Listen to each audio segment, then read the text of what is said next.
Also makes last-minute preparations ahead of President Bongbong Marcos' trip to China next week. Part of the president's agenda is to tackle issues in the West Philippine Sea with Chinese President Xi Jinping.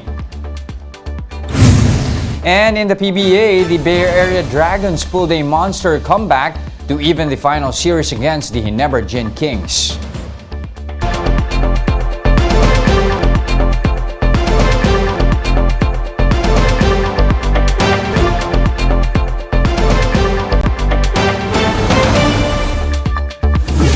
Fast, focused, and fearless, here's a roundup of stories we're watching now. I'm Jess De Los Santos. President Bongbong Marcos is set to fly to China next week for a state visit. Maricel Halili with the details. Despite the COVID-19 surge in China, President Bongbong Marcos will push through with his three-day state visit starting January 3.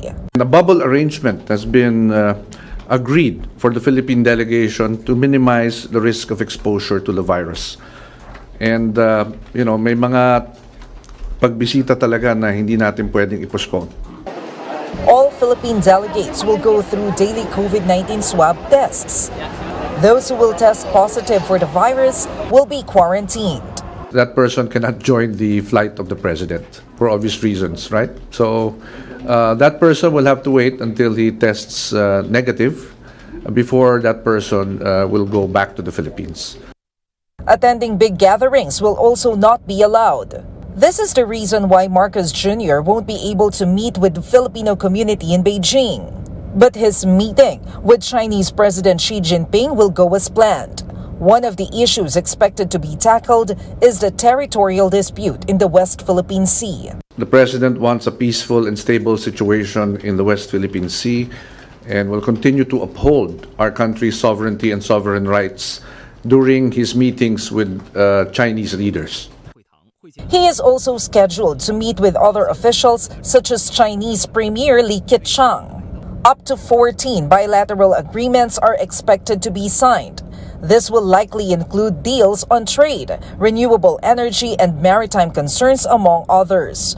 Marcos Jr. is also looking to secure over 1 billion renminbi worth of grants. The president's state visit to China will be his first official foreign trip for next year. For News 5, Maricel Halili, We Are One News. Dito Telecom Unity claims that hackers tried to access their SIM registration portal this week. Dito Chief Administrative Officer Attorney Adel Tamano told the chiefs that the hacking attempt only resulted in a slight delay in their system and that no data had been compromised. Dito said they were able to register 600,000 out of about 15 million subscribers so far.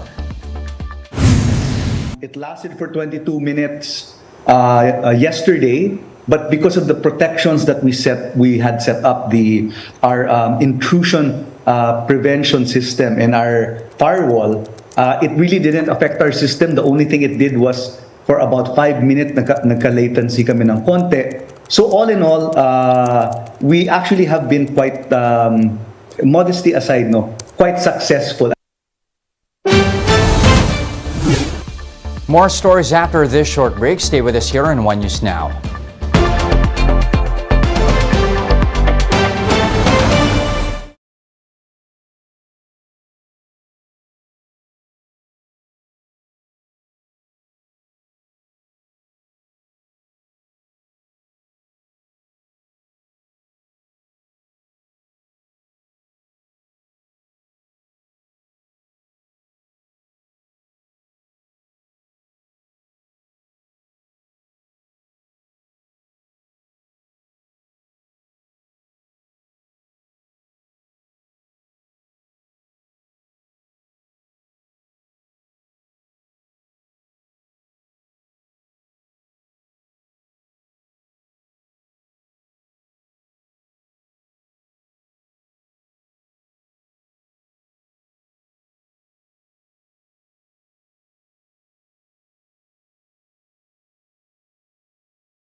You're still watching One News Now. I'm Jess De Los Santos.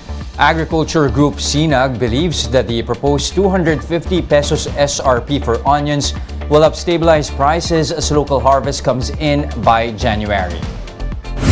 Speaking to Frontline sa umaga, SINAG Chairman Rosendo Soos said that the 250 peso SRP would already provide enough profit for farmers since farm gate onion price is only at 200 pesos per kilo. Local onion harvest is also expected to boost supply in January and help lower market prices. Pag sinet ito ng 250, sa tingin natin at least bumaba na yung presyo.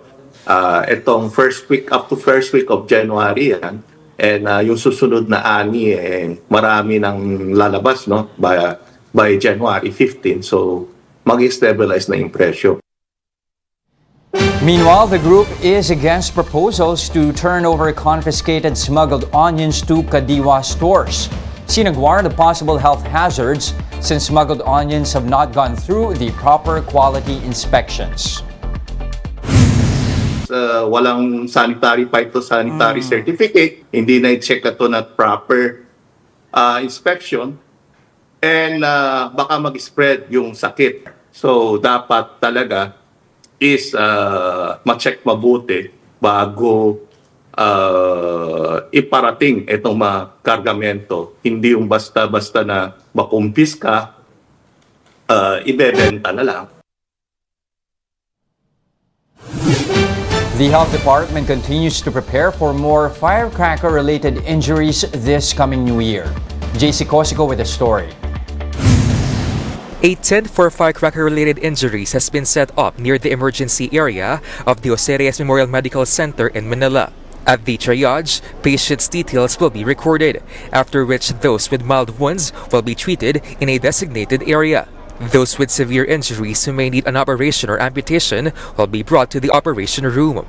At the OR, tools like a driller, saw, and wronger are laid out to be used depending on the severity of the injury. Yung mga kailangan putulin po ay unang-una yung mga dumating sa atin na naputol na. No? So, completion amputation po ang ginagawa. Yung mga nabali na pwede natin idugtong, no? As long as yung mga ugat ay functional at hindi naputol, then sinisave po natin yan. The hospital says that since 2017, victims of firecracker-related injuries have been getting younger. However, many of these victims were not even using firecrackers and are merely bystanders. Lalo na, may tendency yung iba na itapon ang paputok or iwanan dun sa dinadaanan ng mga tao. Sila ngayon ang tinatamaan. With this, the Health Department said that all public hospitals are under Code White for the new year. From December 21 to 29, the DOH logged 36 firecracker-related injuries. That's 44% higher compared to the same period last year, which only had 25 cases. Ngayon, parang medyo excited ang ating mga kababayan, lumalabas, nagpapailaw, nagpapaputok to celebrate. Magbigay-pugay tayo at magpasalamat na nakakalabas na tayo at nagagawa natin ang gusto natin, but not to the detriment of your health. 14 of these cases were caused by boga, an improvised cannon that has been banned by the government. Others were victims of whistle bomb, 5-star, quitis, and camera. Most of the cases are eye and hand injuries, while 2 had to be amputated. To date, there has been no reported case of firecracker ingestion, but should this happen, the DOH has this advice. Ang gagawin po natin kapag naka-ingest ang ating mga kababayan o yung mga kapamilya natin, itong mga firecrackers na to, pupunta na agad sa pinakamalapit na ospital. For News 5, JC Cosico, we are One News. Here's a quick look at today's other top stories. President Bongbong Marcos has issued an executive order extending the suspension of e-sabong operations in the country. The president said there is a need to clarify the scope of existing regulations against illegal cockfight operators. The Philippines is set to receive its first batch of COVID-19 bivalent vaccines by the first quarter of 2023. The Health Department said that these shots will be procured through COVAX and other bilateral agreements. And in sports, the Bay Area Dragons torched the Barangay Ginebra Gin Kings to even up the PBA Commissioner's Cup Finals 99-82. Import Andrew Nicholson led the way again for Bay Area with 30 points and 15 rebounds. Game 3 is on January 4, 5:45 p.m. at the Mall of Asia Arena.